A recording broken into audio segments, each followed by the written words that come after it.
এটা হচ্ছে যে আমি যখন কলেজে পড়তাম ফার্স্ট সেকেন্ড ইয়ারে 1962 কথা বলতেছি, কেউ জন্ম হয়নি বোধহয়। রহমান 1962, রহমান ছিল হিরো, হিরো রহমান নাম শুনে বলবেন। আপনি তখন মুভি হ্যাঁ, আপনি তখন সিনেমা করেন না, এখন না সেকেন্ড ইয়ারে পড়ি, সেকেন্ড ইয়ারে পড়ি। এবং রহমান হচ্ছে কি যে ও আসবে শুনেই কলেজ বন্ধ হয়ে যাওয়ার অবস্থা হয়ে গেছে। তখন রহমানের মাত্র দুটো ছবি রিলিজ হয়েছে। প্রত্যেক হোস্টেলে ঢুকে, প্রত্যেক রুমের মধ্যে ঢুকেই একদম ঠিক আছে করতেছে।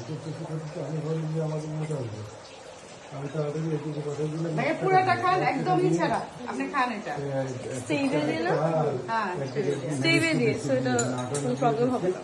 আসলে আসলে এটা একটা গাছের ডাল থেকে এটা গুঁড়া করে নেওয়া হয়, তো ওই গুঁড়া সময় আর যায় না।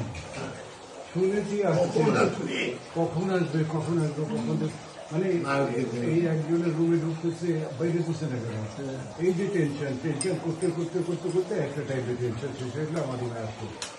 আসার পরে বললো যে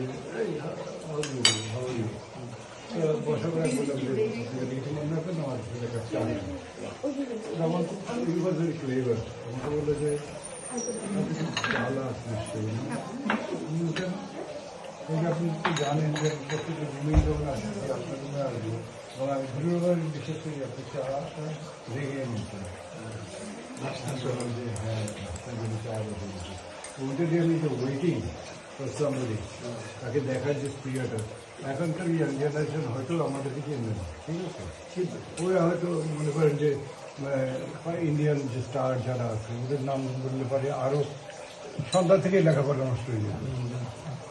আসবে কখন পড়াশোনা করতেছে, কিন্তু ওই পড়াশোনাটা মন বসবে না, আসবে কখন আসবে কখন। আর একটু বড় হয়ে যদি তারা দুই একজন আমাদেরকে চিনতে পারে, মনে করে আছে ঠিক আছে আমি যখন বলি যে তোমার 20 বছর পরে একজন জীবিত মুক্তিযোদ্ধাকে দেখতে পাবে না, আমি একটা চ্যালেঞ্জ করে বলি আর কি, যে সত্যিকারভাবে একজন মুক্তিযোদ্ধাকে তোমরা আগামী 20 থেকে 25 বছর পরে দেখতে পাবে না। খুবই কম, না খুবই কম না, দেখতেই পাবে না। এখানে তো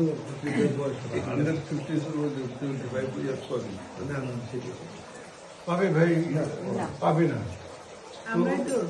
হ্যাঁ, তো তারা যারা আসে তারা হয়তো যদি দেশকে ভালো